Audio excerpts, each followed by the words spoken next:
के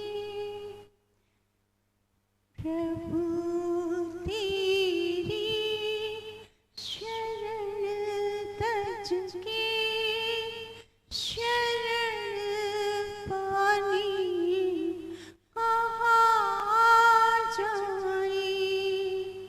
प्रभु तेरी शरण तज के शरण पानी कहाँ जाए।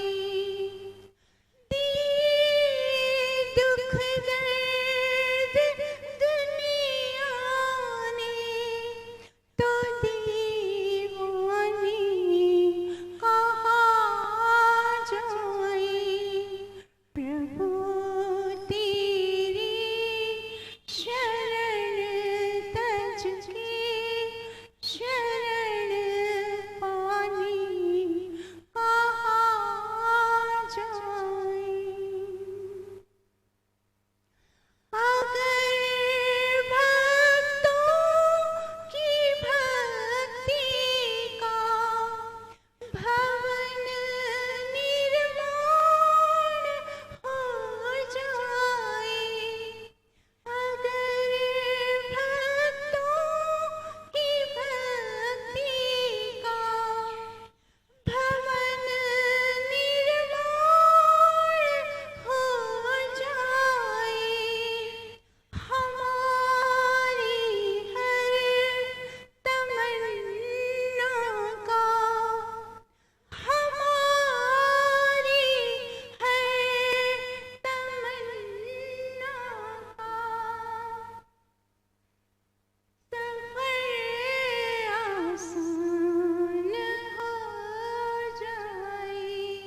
बहुत उलझी पड़ी राहें को सुलझाने कहाँ जाए। बहुत उलझी पड़ी उलझन को सुलझाने कहाँ जाए। दुख दर्द दुनिया ने तो दीवाने कहाँ जाए।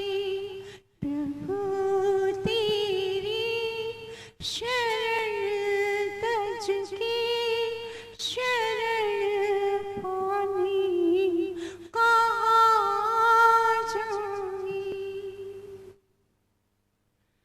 सुना है काम आती है तुम्हारे नाम की दौलत। सुना है काम आती है तुम्हारे नाम की दौलत। तेरे दर पर समाने की तेरे दर पर समाने की भला किस काम की दौलत। मिले मस्ती तेरे दर पे तो मस्तानी कहाँ जाए। मिले मस्ती तेरे दर पे तो मस्तानी कहाँ जाए। दुख दर्द दुनिया ने तो दीवानी कहाँ जाए। प्रभु तेरी शरण तज के शरण पानी कहाँ जाए। जहाँ पर फूल हंसता है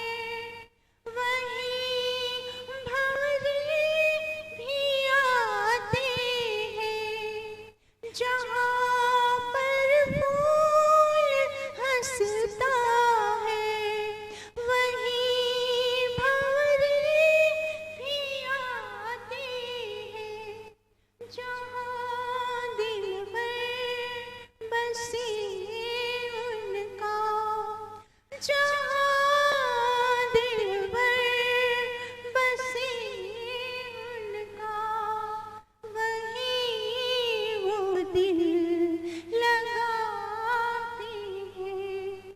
शमा जलती हो महफिल में तो परवाने कहाँ जाएं। शमा जलती हो महफिल में तो परवाने कहाँ जाएं। दिए दुख दर्द दुनिया ने तो दीवाने कहाँ जाएं।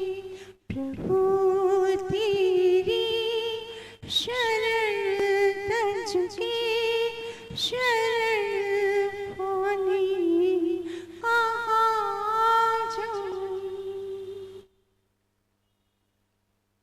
यही है आखिरी मंजिल, यही असली ठिकाना है। यही है आखिरी मंजिल, यही असली ठिकाना है।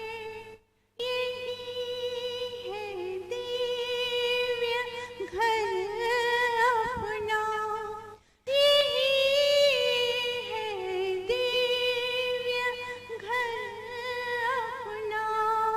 यही मंदिर सुहाना है। पथिक तेरे उपासक है, तुम्हें पाने कहाँ जाएं। पथिक तेरे उपासक है, तुम्हें पाने कहाँ जाएं। दिए दुख दर्द दुनिया ने तो दीवाने कहाँ जाएं। प्रभु तेरी शरण तज के शरण पाने कहाँ जाएं। प्रभु तेरी शरण तज के शरण पाने कहाँ जाएं। दिए दुख दर्द दुनिया ने तो दीवाने कहाँ जाएं। प्रभु तेरी शरण तज के शरण पाने कहाँ जाएं।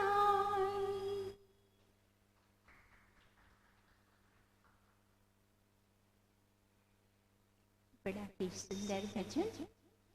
तो भजन में क्या बता दिया? प्रभु तेरी शरण तज के शरण पाने कहाँ जाए। दिए दुख दर्द दुनिया ने तो दीवाने कहाँ जाए। अब यह स्थिति मनुष्य की तब बनती है जब मनुष्य पूरी तरह से दुनिया में, इस संसार में पूरी तरह से डूब जाता है। ईश्वर को भुलाकर मात्र संसार के पीछे, संसार के भौतिक पदार्थों में और संसार के रिश्ते नातों में, उनको अपना बनाने में उनकी अपने बनाने की चाह में वो बोरा हो जाता है, पागल हो जाता है, सारा समय उसमें लगा देता है। तो यहाँ क्या बताया जा रहा है कि संसार, अब संसार कैसा है, वो तो ऐसा ही है, यही तो संसार है, ये संसार की रीत है। संसार कभी किसी का न हुआ और न होगा, संसार यही है। संसार में डूब जाने से मात्र दुख, दर्द और अशांति प्राप्त। इसीलिए परमपिता परमेश्वर ने हमें सर्वप्रथम पहले से ही हमें सचेत कर दिया वेदों के माध्यम से। क्या बता दिया कि यह जो सारा संसार, इस संसार में जितने भी जड़ पदार्थ हैं और चेतन रिश्ते नाते हैं, वो सारे के सारे मात्र साधन हैं। ये केवल तुम्हारी जो ये जीवन यात्रा है उसमें ये सहयोग देने के लिए साधन है। पर मनुष्य ने क्या किया, इसको साधन न समझकर साध्य मतलब इसको अपना लक्ष्य बना दिया। और इसी बात को, वेद की बात को हमारे ऋषियों ने और सरलता से, स्पष्टता से बता दिया। मैं ऋषि पतंजलि ने योग दर्शन में इसी बात को कितना अच्छे से समझाया। परिणाम ताप संस्कार दुख गुण वृत्ति विरोधाच दुखम एव सर्वम विवेकिनः। तो इसका अर्थ क्या हो गया कि इस संसार में जितने भी पदार्थ हैं, चाहे वो जड़ पदार्थ हो चाहे चेतन रिश्ते हों, वो सारे के सारे उन रिश्तों में, उन भोगों में, उन पदार्थों में एक सुख मिलेगा, पर उसके साथ साथ चार दुख समावेश हैं। एक सुख के अंदर चार दुख समाहित हैं। तो इसीलिए ये जो चार दुख समाहित हैं, ये जो थोड़ा सा क्षणिक अनित्य सुख प्राप्त करके हम चार दुखों के भागी क्यों बने, हमें ये दुख प्राप्त नहीं करना। तो क्या बता दिया है ऋषियों ने, ये जो जगत दृश्य है, ये जो दृश्य जगत है वो मात्र के रूप से वो मोक्ष प्राप्ति के लिए है। तो जब व्यक्ति इस दृश्य जगत को ज्ञान पूर्वक उसका मात्र उपयोग करता है, सदुपयोग करता है साधन के तौर पर, कैसे, तेन त्यक्तेन भुंजिता, अर्थात उन सारे साधनों को, जड़ पदार्थों को, जड़ वस्तुओं को भी और चेतन रिश्तों को भी मात्र त्याग पूर्ण उनका सहयोग लेता है, सहयोग देता है, सहयोग लेता है, उनमें अपनी आसक्ति नहीं रखता, उनके प्रति जब उसको आकर्षण नहीं रहता, तब वो ही दृश्य जगत आपको मोक्ष की प्राप्ति कराता है।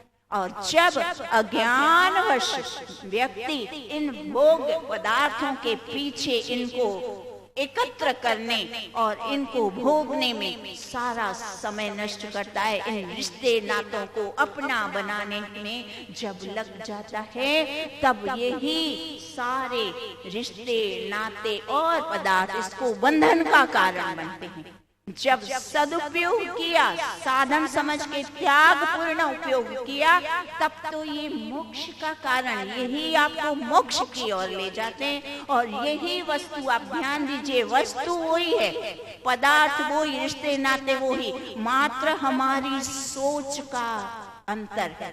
अगर हमने अपनी सोच को बदल दिया, सोच में, विचारों में परिवर्तन ला दिया कि ये जो सारा जगत है वो मेरे लिए है, उपलब्ध ईश्वर ने करवाया है, पर इसमें मुझे फंसना नहीं, इसको अपना नहीं बनाना। जितने भोगों को भोगते जाते हैं, आप बताइए, उतनी तृष्णाएं बढ़ती जाती हैं। आप सोचिए, किसी को डायबिटीज है, अब उसको हम मिठाई खिला के उसका रोग दूर करेंगे कि मिठाई बंद करके करेंगे? बताए, जब उसकी मिठाई बंद होगी तब उसका रोग ठीक होगा। वही स्थिति हमारी है।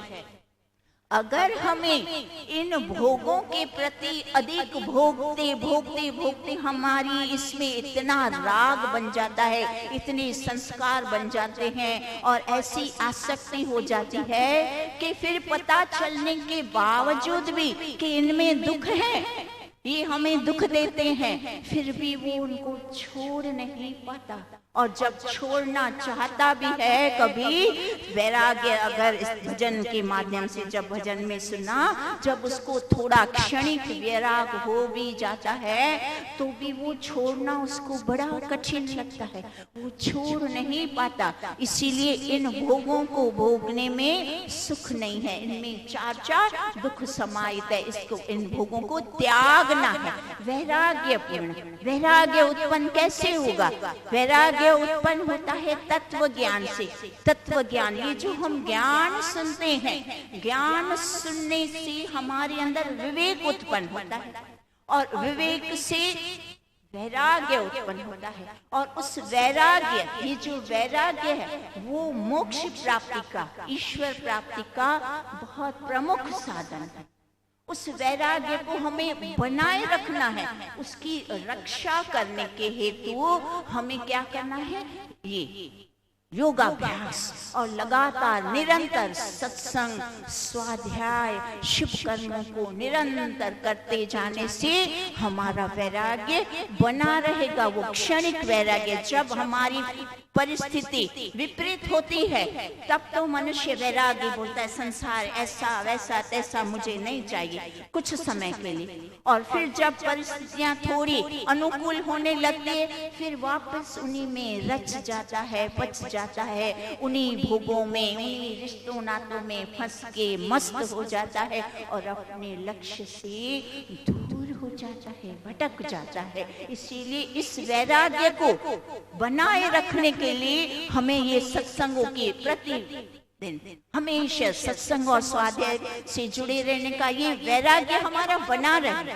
ये क्षणिक शमशानी वैराग्य होता है ना, थोड़े समय के लिए तो वैराग्य आता है फिर चला जाता है, तो ये वैराग्य बना रहे, उसके लिए हम यहाँ आते हैं, हम वेदों से जुड़ते हैं, हम शुभ कर्म करते हैं। और इसी बात को स्पष्टता से समझाने के लिए हम एक सुंदर मंत्र करते हैं।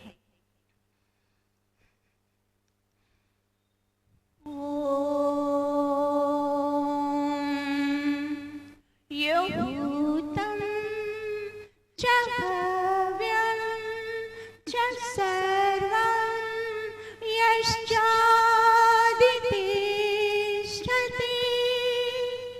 स्वर्यस्य च केवलं तस्मै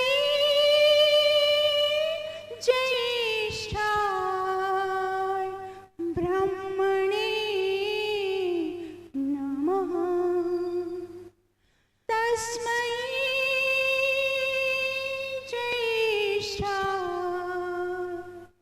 ब्रह्मणे नमः। तो ये अथर्ववेद का मंत्र है, 10वां कांड, सूक्त नंबर 8 और मंत्र संख्या प्रथम, पहला मंत्र है। अब इसका हम शाब्दिक अर्थ समझते हैं। तो क्या बता दिया? यो भूतम च भव्यं च सर्वं यश्चादितिष्ठति स्वर्यस्य च केवलं तस्मै ज्येष्ठाय ब्रह्मणे नमः। तो प्रथम पद क्या आया?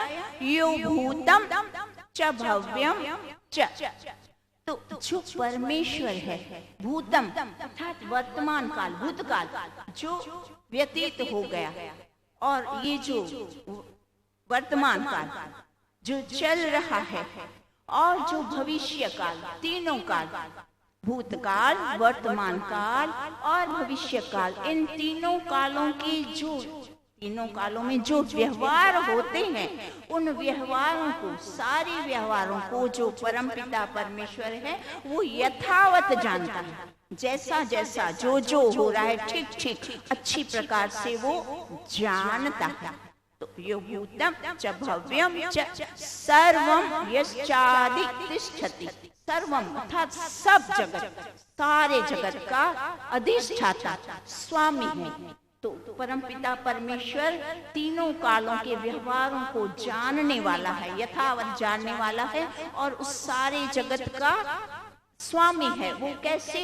वो स्वामी इसलिए कि सारे जगत के ज्ञान को वो जानता है, अपने ही ज्ञान से वो जानता है, और अपने ही ज्ञान विज्ञान से सारे जगत की रचना करता है, फिर अपने ही सामर्थ्य से, ज्ञान से उस जगत को चलाता है, और समय आने पर अपने ही ज्ञान से, अपने सामर्थ्य से उसको विलय भी करता है। इसीलिए क्या बता दिया? परमपिता परमेश्वर जगत का अधिष्ठाता, अधिष्ठाता अर्थात जगत का स्वामी है। अब दूसरी पंक्ति में क्या बता दिया? यो भूतम च भव्यम च सर्वम यश्चादितिष्ठति स्वरस्य च केवलम। अब दूसरा पद क्या आया? तीसरा पद स्वरस्य च केवलम, स्व अर्थात सुख। अब वो जो परमात्मा है उसका स्वरूप केवल सुख स्वरूप है, उसमें लेश मात्र भी दुख नहीं है, मात्र सुख स्वरूप है। वो आनंद धन परमपिता परमेश्वर सुख स्वरूप है। ये जो भौतिक जितने भी सुख हैं वो सारे के सारे भौतिक सुख भी देने वाला है, और मोक्ष सुख वो भी देने वाला है। तो जब जैसे हम इस संसार में, जगत में, हमें मार्गदर्शक हमारा कौन करते हैं? ये चक्षु है, फिर ये सूर्य है, फिर ये अग्नि के जितने भी विद्युत है और अग्नि आदि, ये सारे पदार्थ हमारे मार्गदर्शक हैं। वैसे हमारी आंतरिक यात्रा, अंतः यात्रा, जो हम अंतः यात्रा अर्थात जब हम ध्यान उपासना करते हैं, वो उसको क्या कहते हैं? वो हमारी आंतरिक यात्रा है।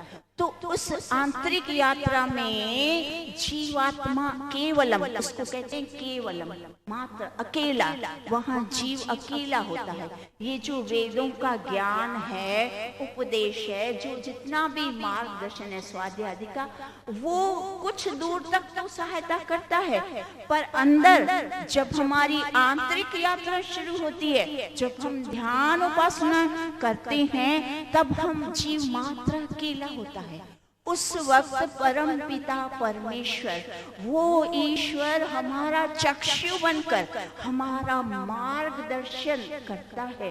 वो हमें, हमारे अंदर जो न्यूनताएं हैं उन न्यूनताओं को दूर करता है। हमारे अंदर जो कमियां हैं, जो त्रुटियां हैं, जो विकार हैं, जो हमारे हटाने से नहीं हटते, वो परम पिता परमेश्वर अपने शक्ति से, अपनी कृपा करके, ध्यान से, ज्ञान से हमारे अंदर उनको नष्ट करता है। इसीलिए वो परम पिता परमेश्वर जगत का स्वामी, आनंद दाता, आनंद धन है। इस प्रकार से भौतिक पदार्थों का आनंद तो देता ही देता है, जो भी हमें सुख सुविधा, जिन भी पदार्थों की आवश्यकता है, वो सारी की सारी हमें उपलब्ध करवाई है। और मोक्ष के लिए जो हमें अंदर ज्ञान की आवश्यकता है, जो प्रकाश की आवश्यकता है, जहां हम अकेले हैं, हम ध्यान करते हैं, आंख बंद करते हैं, मात्र अंधेरा,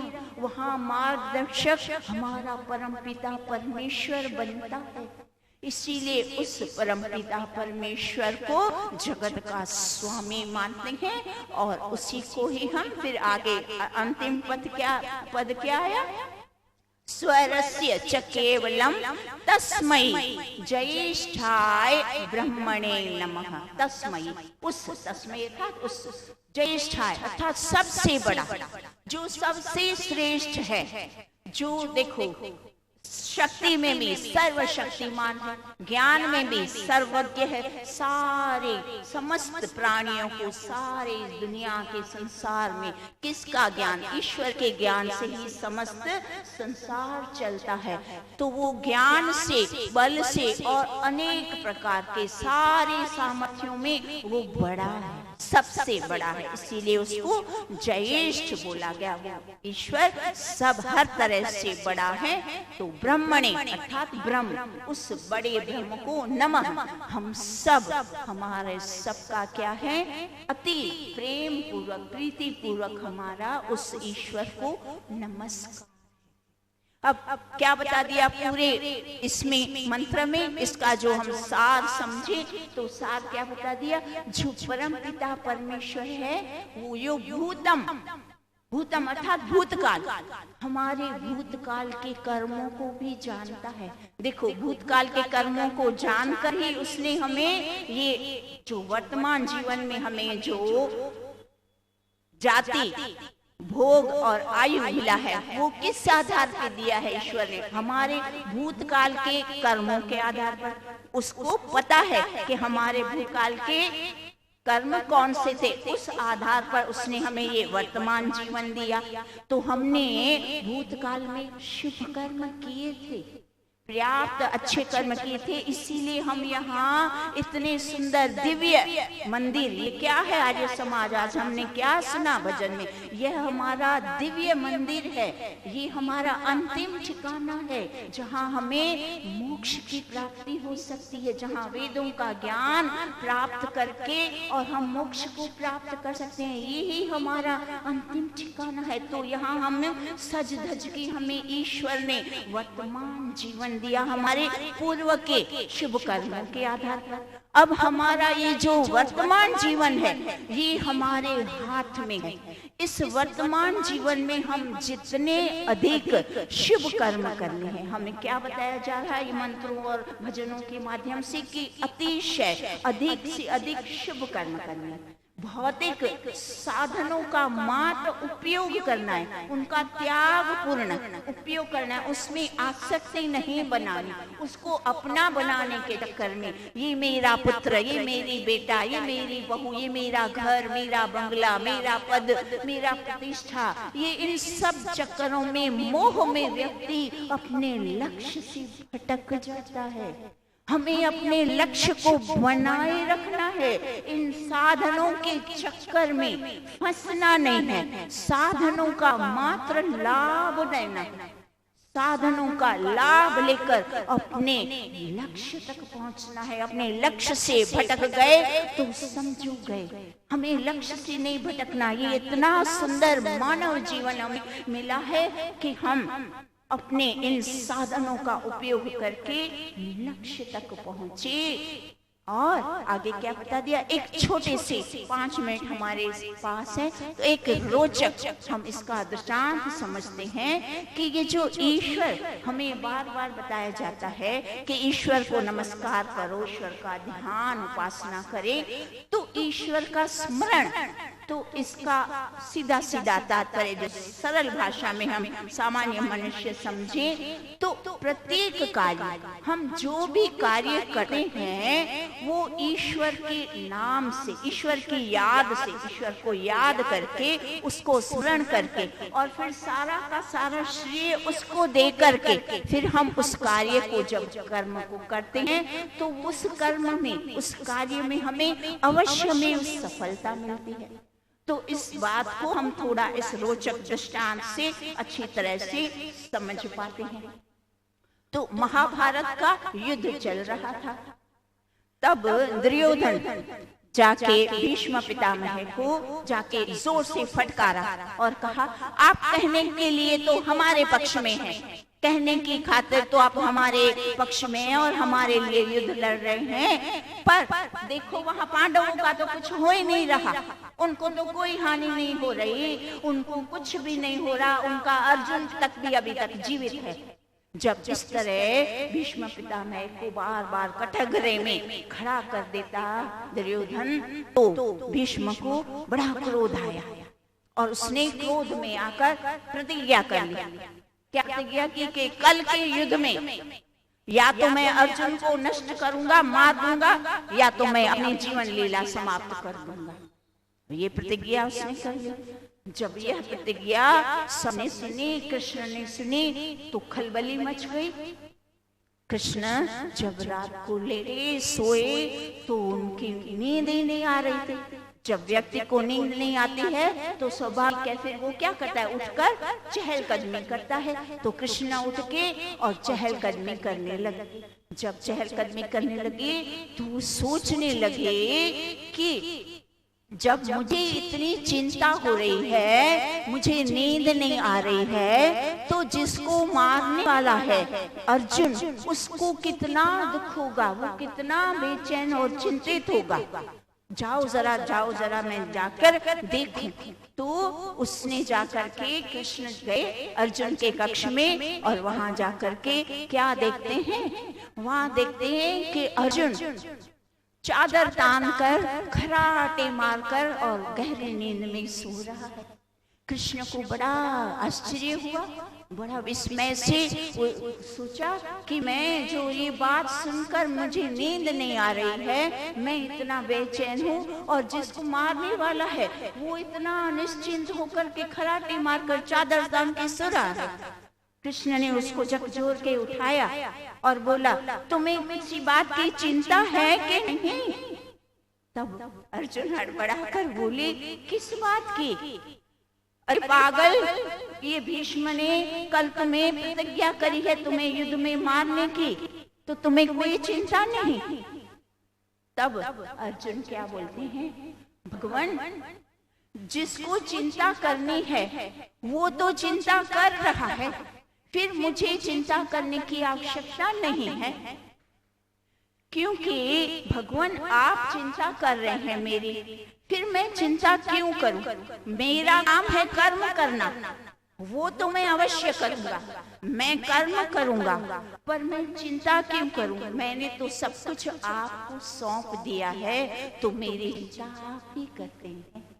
तो एक छोटी सी दृष्टांत से हमें कितनी स्पष्टता से बात समझ में आती है कि हमें ईश्वर ने इस भेजा है, मनुष्य जीवन दिया है, और हमें सारे साधन में जड़ और चेतन और वेद विद्वान ज्ञान सब कुछ उपलब्ध करवाया है। अब हमारा कर्तव्य है कि हम कर्म करें, हमें कर्म करना है, और कर्म करने के प्रथम पूर्व हमें प्रत्येक कर्म के पूर्व हमेशा क्या याद रखना है, स्मरण में ईश्वर को स्मरण में रखना है कि हे परम पिता परमेश्वर, सारा ज्ञान भी तेरा, सब कुछ तेरा, ये जो कुछ दिया है वो सब कुछ तेरा, तू अधिष्ठाता, तू इस जगत का स्वामी, सब कुछ तेरा, मैं मात्र निमित्त, मुझे आप शक्ति दो और मैं आपकी शक्ति से, आपके ज्ञान से मैं अपने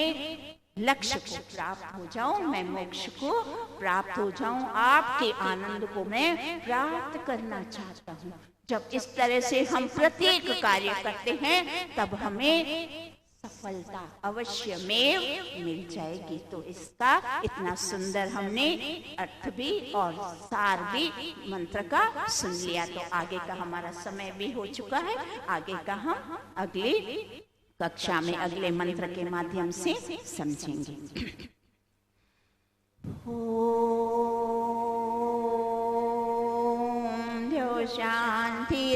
शांतिरंतरिक्षं शांति पृथ्वी शांति रापः शांति रोषधयः शांति वनस्पतयः शांतिर्विश्वे देवा शांति ब्रह्म शांति सर्वं शांति शांतिरेव शांति सामा शांतिरेति। ओम शांति शांति शांति। सर्वेभ्यो नमः। आप सबका बहुत बहुत धन्यवाद।